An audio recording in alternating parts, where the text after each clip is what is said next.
વિદ્યાર્થી મિત્રો નમસ્કાર.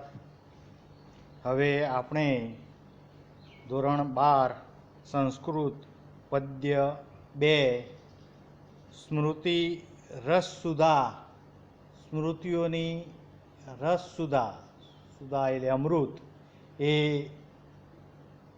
પદ્ય વિભાગ લઈશું. આ પદ્યમાં જે શ્લોકો આપેલા છે તે બધા કંઠસ્થ કરવાના છે. 2 ગુણનો કંઠસ્થ શ્લોક પૂરતી પણ પૂછાય છે, તો એ તૈયાર કરવાનો રહેશે. સ્મૃતિ શબ્દનો અર્થ છે સ્મરણ કરવું તે.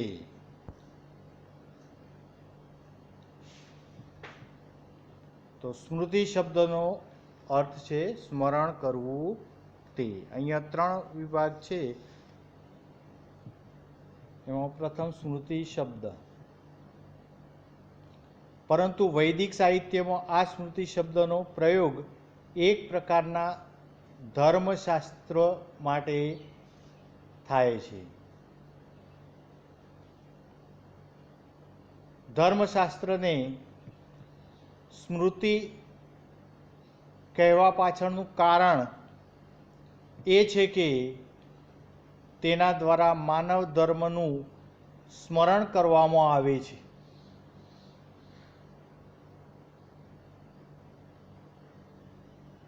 ભારતીય પ્રાચીન પરંપરામાં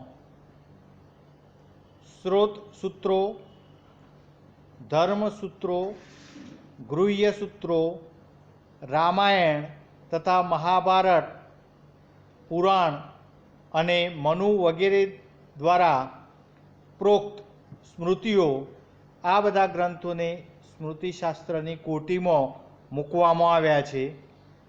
અહીં હંમેશા એ યાદ રાખવું જરૂરી છે કે સ્મૃતિ પ્રોક્ત ધર્મ પરતઃ પ્રમાણ છે. એટલે કે સ્મૃતિએ કહેલી વાતનો સ્વીકાર કરતો પહેલો એ વાતની વેદશાસ્ત્ર દ્વારા પરીક્ષા કરી લેવાની હોય છે. જો આ પરીક્ષામાં સ્મૃતિપ્રોક્ત વિષય બરાબર ઠરે તો તે સ્વીકાર્ય રહે છે, અન્યથા નહીં. હવે સ્મૃતિશાસ્ત્રના વિષયો. તો સ્મૃતિશાસ્ત્રમાં જે વિષયોનો સમાવેશ થયો છે તેના મુખ્ય 3 વિભાગ કરી શકાય છે: આચાર, વ્યવહાર અને પ્રાયશ્ચિત. આચારની અંદર મુખ્યત્વે વર્ણાશ્રમ ધર્મોનો, વ્યવહારની અંદર મુખ્યત્વે રાજધર્મનો અને પ્રાયશ્ચિતની અંદર વિવિધ અપરાધો અને પાપોથી મુક્ત થવા માટે અનેક પ્રકારના તપ, વ્રત તથા દાન વગેરે કર્મકાંડનો સમાવેશ થાય છે.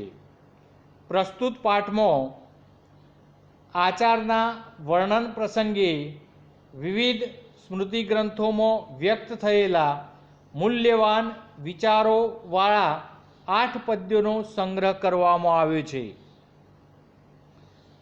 તો અહીંયા હવે ત્રીજો વિભાગ જોઈશું, સ્મૃતિ રસસુધા વિષય પ્રવેશ.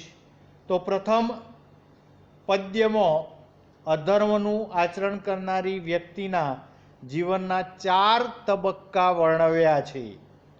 બીજા પદ્યમાં સમાજમાં નારીની સ્થિતિ કેવી હોવી જોઈએ તેનું રેખાચિત્ર છે.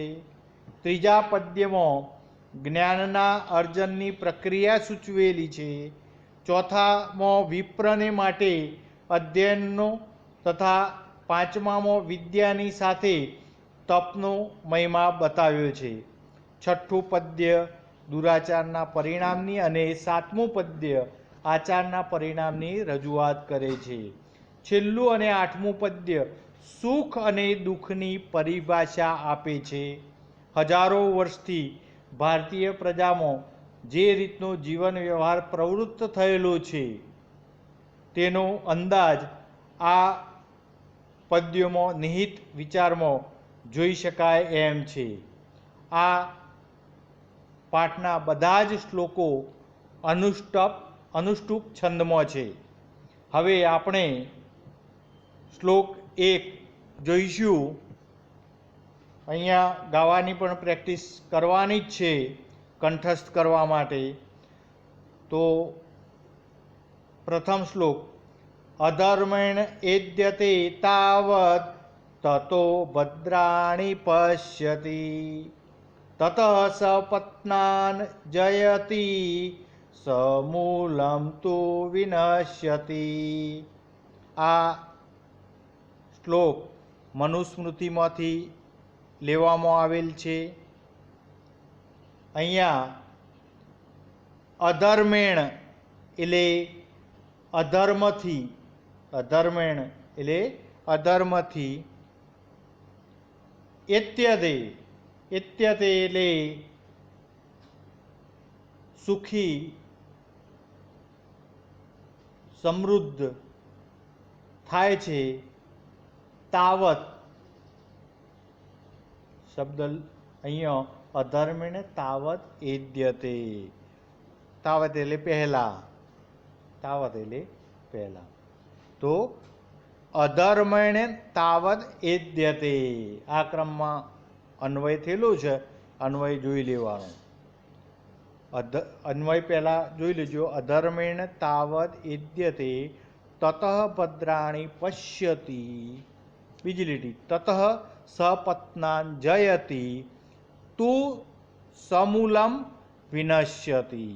આ રીતે અહીંયા અન્વય ખાસ લખી દેવાનો, એટલે સરળતાથી ભાષાંતર કરી શકાય ક્રમમાં. તો અધર્મેણ તાવત એત્યતે, અધર્મથી પહેલા સમૃદ્ધ થાય છે. કોણ? તો પુરુષ. પુરુષમાં સ્ત્રી બધા આવી ગયા. તો અહીંયા ભારતમાં પુરુષ પ્રધાન વિચારો સદીઓથી ચાલી આવે છે. પણ છતાં પણ યત્ર નાર્યસ્તુ પૂજન્તે તત્ર રમન્તે દેવતાએ પણ સુંદર વાક્યની વાત કરેલી છે. તો અધર્મેણ એદ્યતે તાવત, અધર્મથી પહેલા સમૃદ્ધ થાય છે. તતો ભદ્રાણી પશ્યતિ, તત એટલે પછી, ભદ્રાણી પશ્યતિ, ભદ્રાણી પશ્યતિ એટલે ભદ્રાણી એટલે કલ્યાણને, હિત, કલ્યાણ. પશ્યતિ એટલે જુએ છે. તો માણસ પુરુષ પહેલા શું થાય છે? તો અધર્મથી પુરુષ પહેલા સમૃદ્ધ થાય છે, પછી કલ્યાણને જુએ છે. બીજી લીટી, તતઃ, તતઃ એટલે પછી, સપત્નાન, સપત્નાન એટલે શત્રુઓ ઉપર, સપત્નાન એટલે શત્રુ પર, જયતિ, જયતિ એટલે વિજય મેળવે છે. પછી શત્રુઓ પર વિજય મેળવે છે. સમૂલમ તુ વિનશ્યતિ, સમૂલમ તુ વિનશ્યતિ આ શબ્દ ખાસ જોવા જેવો છે. મૂળ સહિત સમૂળગો નાશ પામે છે. મૂળ સહિત સમૂળગો નાશ પામે છે એટલે અહીંયા અન્યાય અને અધર્મથી જીવનાર મનુષ્ય છેવટે તો મૂળ સહિત વિનાશ પામે છે એમ દર્શાવીને કવિએ માણસને સુખી થવા માટે ન્યાયપૂર્વક તેમજ નીતિનું આચરણ કરવાનો બોધ આપ્યો છે. અધર્મીની સૌપ્રથમ પ્રગતિ થાય છે. તે પોતાના કલ્યાણને, સુખના દિવસોને જુએ છે. ત્યારબાદ પોતાના સજ્જન શત્રુઓ પર વિજય પ્રાપ્ત કરી લે છે. આમ તે સમાજમાં સૌ કોઈને આશ્ચર્ય પમાડે તેવું સુખી જીવન જીવતો હોય છે, પરંતુ અંતે તો તેનો સમૂળગો નાશ થાય છે. સર્વનાશથી બચવા માટે અલ્પકાલીન સુખને જોઈને અધર્મનું આચરણ ક્યારે પણ ન કરવું જોઈએ. મનુષ્યે ચિરકાલીન સુખ માટે ન્યાય અને નીતિથી જ ધન મેળવવા માટે કર્મ કરવું જોઈએ, પ્રયત્ન કરવો જોઈએ. ધનનો વ્યય ધર્મ માર્ગે કરવો જોઈએ. તો અધર્મનું આચરણ કદાપી પણ ન કરવું જોઈએ.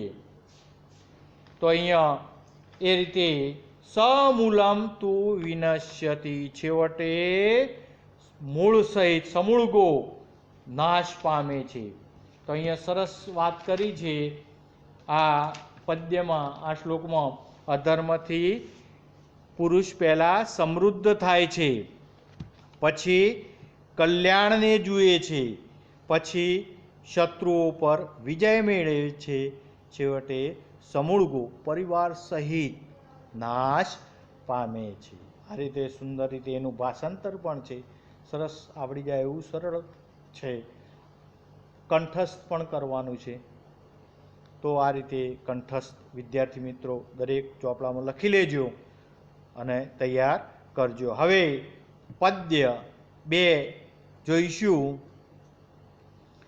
સદા પ્રહષ્ટયા ભાવ્યમ ગૃહ કાર્યેષુ દક્ષયા સુસંસ્કૃત ઉપસ્કરયા વ્યયે ચ અમુક્ત હસ્તયા. અહીંયા આ કંઠસ્થ કરવાનું શ્લોક છે, એટલે રાગ ગમે તે આવતું હોય પણ કંઠસ્થ કરવો પડશે.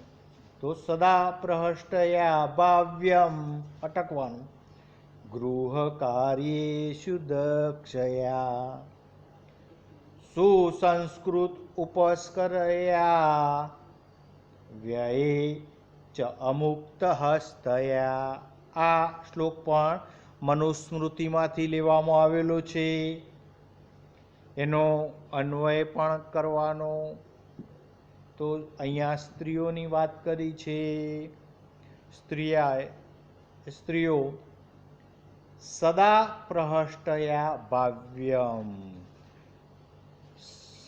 તો નારીએ હંમેશા પ્રસન્ન રહેવું જોઈએ. ભાવ્યમ એટલે બનવું જોઈએ, રહેવું જોઈએ પ્રસન્ન. નારીની અહીંયા સુંદર વાત કરી છે. તો નારીએ હંમેશા પ્રસન્ન રહેવું જોઈએ. સદા પ્રહષ્ટિભી ભાવ્યમ. સમાજમાં સ્ત્રીની સ્થિતિ કેવી હોવી જોઈએ તેનું શ્રેષ્ઠ શબ્દચિત્ર અહીંયા આ પંક્તિમાં આપેલું છે. નારીના મુખ પર હંમેશા હર્ષ હોય એવી સામાજિક વ્યવસ્થા સ્થપાય તે સમાજની ઉન્નતિ માટે આવશ્યક છે. કોઈ પણ સ્ત્રી દુઃખી ન હોવી જોઈએ. બીજું કે સ્ત્રીઓએ ગૃહ કાર્યમાં ચતુર બનવું જોઈએ. તે માટે તેણે શિક્ષણ લેવું અને તેમને શિક્ષણ આપવું એ પણ સુસંસ્કૃત સમાજ માટે આવશ્યક છે. સ્ત્રી પોતે ભણેલી હોય તો વારસો સારી રીતે જાળવી શકે, આજુબાજુ પણ બીજાને શિક્ષણ આપી શકે. તો એક સ્ત્રી એ ઘણું બધું એ શીખવી શકે. શિક્ષિત સ્ત્રીઓ ઘર કાર્યોમાં, તેમના સંતાનોના ઉછેરમાં વધુ દક્ષ બને છે. પરિવારમાં સુમેળભર્યા સંબંધો સર્જાય છે. વસુદેવ કુટુંબકમની ભાવના, સંયુક્ત કુટુંબ પરિવાર સ્ત્રીઓના સ્વભાવ ઉપર જ ટકી રહે છે. આ ઉપરાંત સ્ત્રીઓએ પોતાના કુટુંબ પરિવારના કાર્યો માટે જે સાધન સામગ્રી, વાસણ, રાચ રચેલું વગેરે શુદ્ધ અને સ્વચ્છ પણ રાખવાનું કાર્ય કરવાનું છે, ગોબરું નહીં. એટલે અહીંયા અભ્યાસ દરમિયાન જ ગૃહ કાર્યની તાલીમ લેવી જોઈએ. તેમણે ઘર ખર્ચ માટે ધનનો વ્યય કરવામાં મુક્ત હસ્તા નહીં, પરંતુ અમુક્ત હસ્તા બનવું જોઈએ. તો કરકસરયુક્ત બનવું જોઈએ, કંજૂસ નહીં, કરકસર, બચાવવાની પ્રવૃત્તિ, કંજૂસાઈ કર્યા વગર. સાંપ્રત સમયમાં દેખાદેખી કે સ્પર્ધા કરવાનું ત્યજીને સ્ત્રીઓએ પોતાના પતિ પરિવારની આવક મુજબ જ ધન ખર્ચ કરવાનો વિચાર રહે છે. સમગ્ર આવકને ખર્ચી ન કાઢતા તેને કરકસર યુક્ત કરીને બચત કરતા રહેવાનું છે, જેથી ભવિષ્યમાં અચાનક આવનારી આપત્તિના સમયે તે ધન ઉપયોગમાં લઈ શકાય. જે સમાજમાં આ પ્રમાણેની વ્યવસ્થા હોય તે સમાજમાં નારી સુખી રહે છે. વચ્ચેના સમયમાં મોદી સાહેબે નોટબંધી કરી તો સ્ત્રીઓએ ચોખાનું ડબ્બો હોય, ગોદડો હોય, એમાં 500ની ને 1000ની નોટો સંતાડીને રાખેલી, બચત કરેલી. પણ જ્યારે લોકડાઉન થયું એટલે બધું બહાર પડી ગયું, બધી નોટો ઘરમાંથી દરેકને બહાર કાઢી. એટલે એ બચત સ્ત્રી ઉપર મેઇન આધારિત છે. તો હવે ભાષાંતર જોઈશું. તો સદા પ્રહષ્ટયા, સ્ત્રીયા એ શબ્દ વધારાનો મૂકવાનો છે. કોણે સદા પ્રહષ્ટયા, કોણે બનવું જોઈએ? તો નારીએ હંમેશા પ્રસન્ન, પ્રહષ્ટયા એટલે પ્રસન્ન, ગૃહ કાર્યેષુ એટલે ઘરના કાર્યોમાં, ગૃહ કાર્યેષુ એટલે ઘરના કાર્યોમાં, દક્ષયા એટલે કુશળ, દક્ષયા એટલે કુશળ. તો નારીએ હંમેશા પ્રસન્ન, પછી ગૃહ કાર્યોમાં કુશળ, સુસંસ્કૃત, સુસંસ્કૃત એટલે સુસંસ્કૃત અર્થાત જે સારી રીતે બનાવેલી સાધન સામગ્રીને સ્વચ્છ રાખનારી, રાચ રચેલું રાખવું, ફર્નિચર ને બધું ઘર રાચ રચેલું હોય. તો સુસંસ્કૃત સાધન સામગ્રીને, સુસંસ્કૃત શબ્દનો અર્થ થાય પણ એ પણ રાખવાનો. સુસંસ્કૃત એટલે સાધન સામગ્રીને સ્વચ્છ રાખનારી સ્ત્રી હોવી જોઈએ. સ્ત્રીમાં આ કળા હોવી જોઈએ. જેટલું સોનું લોખંડ તપ એમ આકાર મળે, એમ આપણે પણ ઘર કાર્યમાં બાળપણથી જ રસ લેવો જોઈએ. તો કામમાં રસ લઈએ તો કોઈ તકલીફ પડે નહીં, એમાંથી સારી રીતે પ્રેક્ટિસ કરી શકીએ. અત્યારે વિદેશ પણ જે જતા હોય છે પોતે જાતે જ ત્યાં જમવાનું ને બધું બનાવતા હોય છે. તો એ પણ શીખ્યા હોય તો જ આવડે. એટલે ભાઈઓએ પણ શરમ રાખવી જોઈએ નહીં. બીજી લીટી જોઈએ, ઉપસ કરયા ચ વ્યય. ઉપસ કર્યા એટલે અહીંયા આ શબ્દ યાદ રાખવાનો છે. ખર્ચ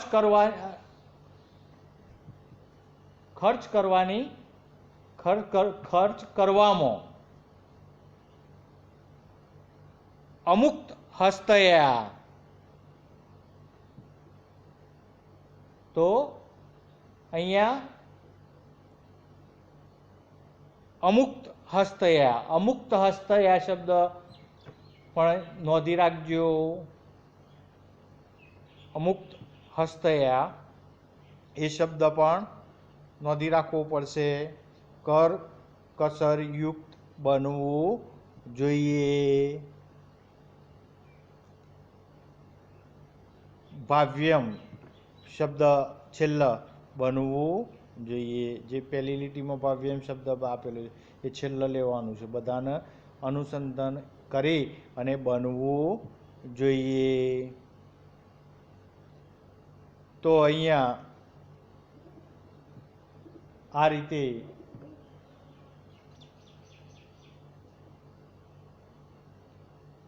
અમુક્ત હસ્તયા વ્યય અમુક્ત હસ્તયા ભાવ્યમ. વ્યય એટલે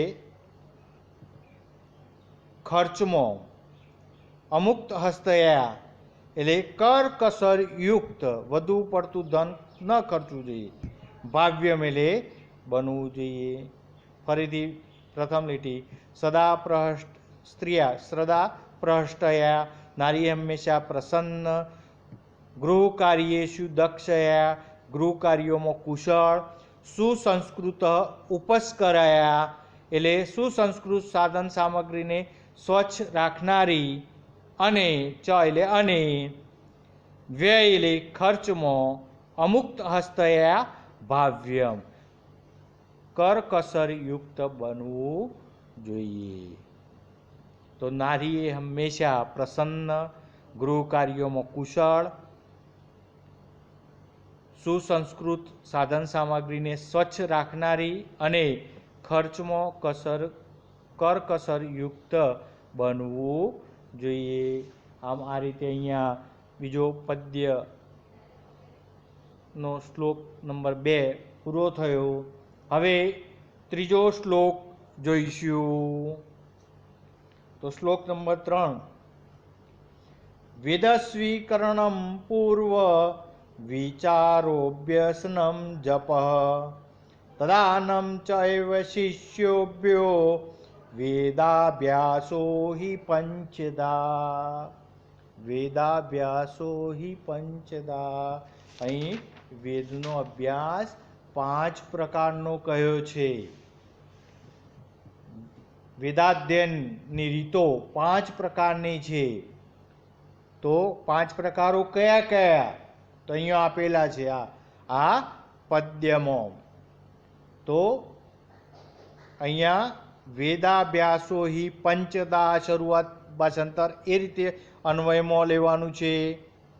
વેદાભ્યાસો હિ પંચદા પૂર્વમ વેદ સ્વીકરણમ. તો પૂર્વમ એટલે પહેલા વેદ સ્વીકરણમ વેદોનો સ્વીકાર કરવો.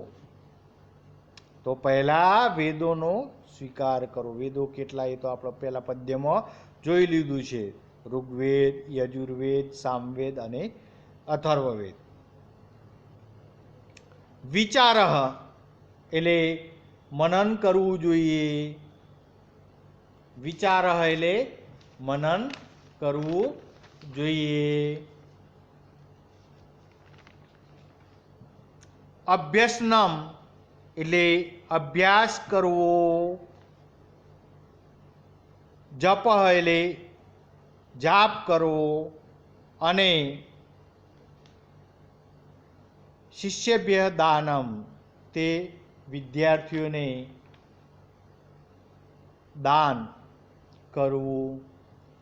તો અહીંયા પ્રથમ વેદનો સ્વીકાર, 2 વિચાર, 3 વારંવાર અભ્યાસ મનન, 4 જાપ અને 5મું શિષ્યને વિતરણ વિદ્યાદાન. સૌ પ્રથમ વેદ એટલે જ્ઞાન કે વિદ્યાનો સ્વીકાર કરવાનો છે. તે વિદ્યાને માન્ય ગણીને પછી તેના પર વિચાર ચિંતન કરવાનું છે. પછી વારંવાર તે જ્ઞાનનો અભ્યાસ મહાવરો કરવાનો રહે છે અને સતત પોતાના મનમાં એનો જાપ કરવાનો રહે છે. આ 4 સોપાનોમાંથી પસાર થઈને જ્ઞાનને પોતાના મનમાં સ્થિર દ્રઢ કરી લેવાનું રહે છે. પરંતુ આટલો વેદાભ્યાસ પૂરતો નથી. છેલ્લે પાંચમા તબક્કામાં પોતે પ્રાપ્ત કરેલા જ્ઞાનને શિષ્યોમાં પણ દાન કરવાનું છે. અર્થાત આપણે જે વિદ્યા ભણ્યા હોઈએ તે શિષ્યોને ભણાવવાની છે. આ પ્રમાણે વેદનો અભ્યાસ 5 પ્રકારે થાય છે. આપણને જે આવડતું હોય, ઉંમર જોવાની નથી, જે આપણને આવડતું હોય બીજાને આપણે એ શીખવીએ તો એ વિદ્યાદાન કહેવાય. એમાં કોઈ ખર્ચ ના થાય અને એ વધે. આ વિદ્યા વાપરવાથી વધે. ધન વાપરવાથી ખૂટે, પણ વિદ્યા તો વાપરવાથી વધે. એટલે આપણે જો જાણકાર બન્યા હોય તો બીજાને પણ જાણકાર બનાવવા, એમને પણ શીખવવું, એવી સુંદર મજાની અહીંયા વાત કરી છે. તો ફરીથી ભાષાંતર જોઈ લ્યો. લખવાનું રાખજો નોટમાં. આ 3 પહેલા શ્લોક, અન્વય અને પછી ભાષાંતર લખી જ દેવાનું. વેદાભ્યાસો હિ પંચધા. વેદોનું અધ્યયન 5 પ્રકારનું છે. તો વેદોનું અધ્યયન કેટલા પ્રકારનું છે? 5 પ્રકારનું છે. વેદોના અધ્યયનના પ્રકાર 5. પૂર્વમ વેદ સ્વીકરણમ. પહેલા વેદોનો સ્વીકાર કરવો. વિચાર એટલે મનન કરવું, ચિંતન કરવું, મનન કરવું. અભ્યસનમ એટલે અભ્યાસ કરવો. ચ અને જપ એટલે જાપ કરવો. ત્યારબાદ એવ શિષ્યેભ્ય દાનમ. તે જ્ઞાનનું, તત એવ તે જ્ઞાનનું, શિષ્યેભ્ય એટલે વિદ્યાર્થીઓને, દાનમ એટલે દાન કરવું. આ રીતે આ પણ સુંદર શ્લોક આપેલો છે. હવે શ્લોક નંબર 4 ઉપર જઈશું. તો યથા કાષ્ટમયો હસ્તિ, યશ્ચ ચર્મમયો મૃગ, યશ્ચ વિપ્ર અનદિયાન, ત્રયસ્તે નામધારકાઃ. તો યથા કાષ્ટમય હસ્તિ, તો લાકડાનો બનેલો હાથી. યથા ચર્મમય મૃગ, ચામડાથી મઢેલા હરણ, ચામડાથી મઢેલું હરણ. યહ ચ અને જે, યહ એટલે જે, ચ એટલે અને, વિપ્ર એટલે બ્રાહ્મણ, અનધ્યાન, અનધ્યાન એટલે વેદ વેદાંગનો ભણેલો, ન ભણેલો વિદ્વાન, અનધ્યાન. અધ્યાન એટલે ભણેલો, અનધ્યાન એટલે ન ભણેલો. અહીંયા વિપ્ર અનધ્યાન, આ 2 શબ્દો ખાસ ધ્યાનમાં લેવાના છે. તો અહીંયા 3ની વાત કરી છે. લાકડાનો મઢેલો હાથી, ચામડે મઢેલું હરણ, લાકડાનો બનેલો હાથી, ચામડે મઢેલું હરણ અને અભણ બ્રાહ્મણ વિપ્ર. આ 3ની વાત કરી છે. તે ફક્ત 3 નામ જ ધારણ કરે છે. અહીંયા જે વિપ્રની વાત કરી છે, વિપ્ર એટલે વિદ્વાન. બીજો અર્થ થાય એનો બ્રાહ્મણ. બ્રાહ્મણ માટે આપણે ખાસ લેતા હોઈએ છીએ, કારણ કે બ્રાહ્મણો મૂળ વિદ્વાન હોય છે. તો વિપ્ર શબ્દની વ્યાખ્યા એ વિપ્ર એ જન્મથી નથી પણ કર્મથી. વ્યક્તિ જ્યારે જન્મે છે ને એટલે તો દરેક વ્યક્તિ શુદ્ર જ હોય. એને સંસ્કારો, ઉપનયન સંસ્કાર કરવાથી તે દ્વિજ કહેવાય છે. બ્રાહ્મણને 2 વખત જન્મે, એક તો માતાના કુખે અને પછી એનું ઉપનયન સંસ્કાર કરવામાં આવે એટલે એને દ્વિજ કહેવાય. પક્ષીનું પણ દ્વિજ કહેવાય છે. પહેલાં ઈંડા સ્વરૂપ ઈંડું અને પછી ઈંડામાંથી પક્ષી બહાર આવે એટલે પક્ષીનો પણ 2 વાર જન્મ થાય છે એટલે તે પણ દ્વિજ કહેવાય. તો વિદ્યા પ્રાપ્ત કરવાથી વિપ્ર બને છે. એ 3 જન્મ, સંસ્કાર અને વિદ્યા વડે તે ક્ષોત્રિય કહેવાય છે. અહીં તેનો અર્થ વિદ્વાન, જાણકાર રૂપે કરવામાં આવ્યો છે. અને બીજો શબ્દ છે અનધ્યાન, તો અભણ, અધ્યયન ન કરનાર, જે શાસ્ત્રો કે વેદાંગોનો અભ્યાસી નથી તેને અનધ્યાન કહે છે. જે જ્ઞાની પુરુષ છે તે વેદાંગોનો અભ્યાસુ હોય છે.